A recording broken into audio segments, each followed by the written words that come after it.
In 2009, I got divorced. While initially devastating, I can now state unequivocally that my divorce was the best thing to happen to me. Through that painful experience, I rediscovered myself and began to live the life that I had always wanted to live. My rebirth was made easier by a spiritually like-minded therapist who helped me heal and transition into my life as a 40-year-old single mother. She, who knew firsthand what I was dealing with, also encouraged me to attend Al-Anon meetings. I found solace in the meetings, and sometimes they were the highlight of my day. Sometimes the only reason I even made it through a day. I liked engaging with the 12 steps, and I also liked the famous slogans AA-related groups are known for, including one day at a time, this too shall pass, turn it over, and I came to believe. During one meeting, someone shared the expression, take heart in not knowing. I had never heard that before, and I still don't think it was or is an official Friend of Bill W. slogan, but I liked it. And from that afternoon on, those 5 words became a guiding force in my life. As a person seemingly perpetually in formation, these words helped me find my center amidst my struggles with fear and ambiguity.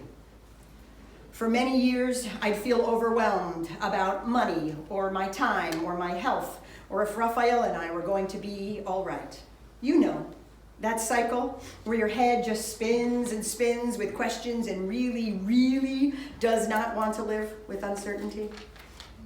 And I'd start to freak out, or I'd totally freak out, let's be honest.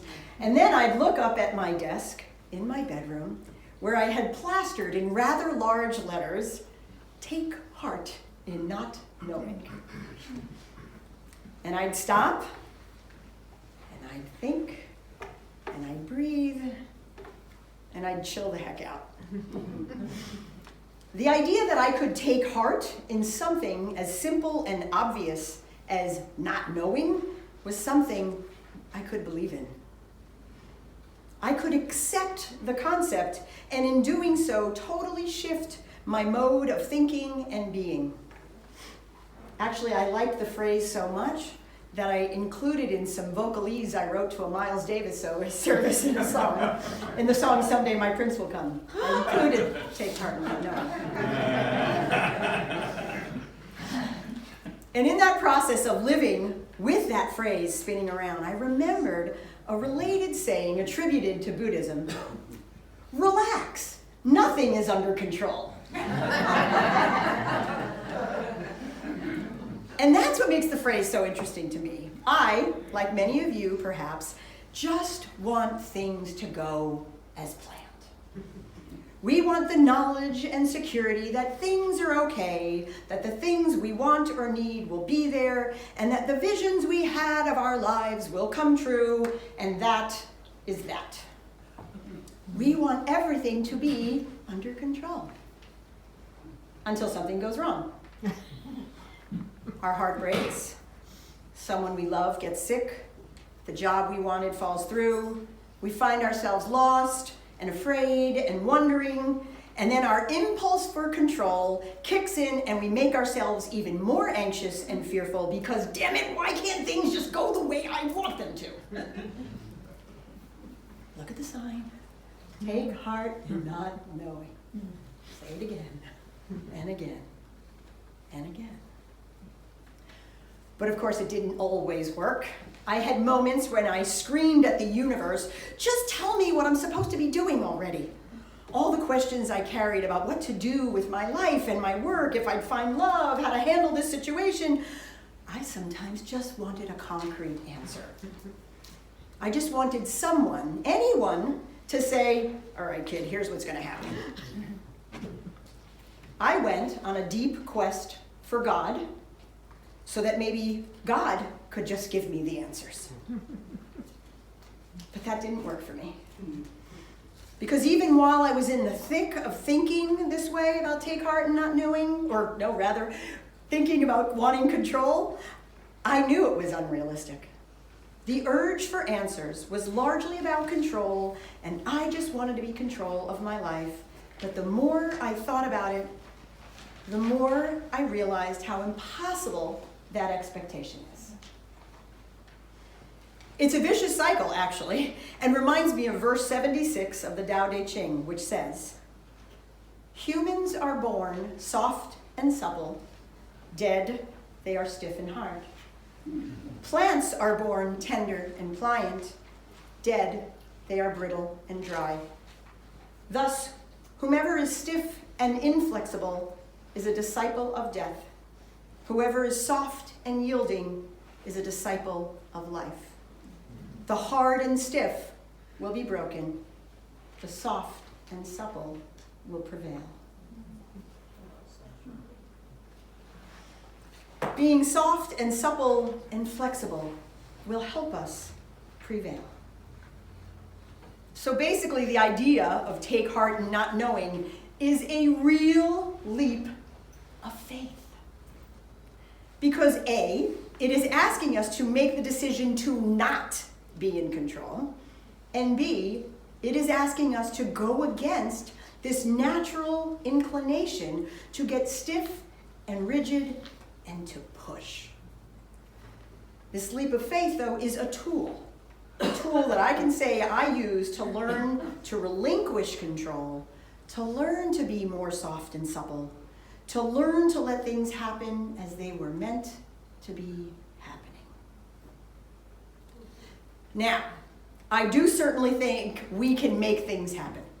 I'm all for thinking positively, for practicing creative visualization, for working hard towards a dream or goal. And I do think we have to be proactive about the things that cause us pain. We must visit doctors, we must go to our therapists, and we need to come and feed our spirits. But we cannot force things to happen. Because pushing, and I know this well because I used to push and push, often makes things break. Ourselves included. Think of a piece of reed or a stalk of a plant or a cold, stiff muscle. Something stiff and rigid is quite easy to break. You can snap a twig just like that. But it is much harder to tear apart a fresh green stalk or a branch, or to injure a worn, stretched muscle. When we focus too much on control, or fear, or anxiety, or the future, and we become fixated, or forceful, or rigid, we are setting ourselves up for pain. On the other hand, not knowing invites us into that space of being soft and supple, the space that allows us to go with the flow of things and ultimately, hopefully, live more fully in the present. In our reading, Pema Chodron reminds us that even if now is going really well, we have good health, we've met the person of our dreams, we just had a child, got the job we wanted, nevertheless, there's a deep tendency always to think about how it's going to be later. We don't quite give ourselves full credit for who we are in the present. And being in the present can be the best outcome of take heart and not knowing. If the not knowing pulls us out of the cycle of control and worrying about the future or the past, we can fully enjoy the right now. Even if it's not what we really want, even if it's not ideal, even if there is suffering. If we remember what the Buddha taught about the roots of suffering, we will recall that grasping or attachment or rigidity is a cause. So when we focus too much on control, we actually cause our own suffering. While I was going through the worst of times, I relied heavily on Melody Beattie's book, The Language of Letting Go. Yesterday morning, since I was still in the weeds and not having finished this sermon, I flipped the old book open. And as fate, or chance, your choice, would have it, Here was the reading for December 7th. There are times when we simply do not know what to do or where to go next. Sometimes these periods are brief, sometimes lingering. We can get through these times. We can rely on our program and the disciplines of recovery. We can cope by using our faith, other people, and our resources. Accept uncertainty. We do not always have to know what to do or where to go next. We do not always have clear direction. Refusing to accept the inaction and limbo makes things worse. It is okay to temporarily be without direction. Say, I don't know, and be comfortable with that. We do not have to try to force wisdom, knowledge, or clarity when there is none. Thank you, Melody Beattie. And that's the other empowering thing hidden in Take Heart in Not Knowing. The journey is the goal. When we let go and relinquish control, and for that means letting go of it completely, but for others it may mean handing it over to a higher power, we actually do begin to see the world differently. We treat ourselves and one another differently. I know I am gentler to myself. I'm kinder to those around me. I have more patience and warmth to give. So think about what it might be like to live into this potentially uncomfortable and uncertain space of not knowing. Maybe we'll all give it a try.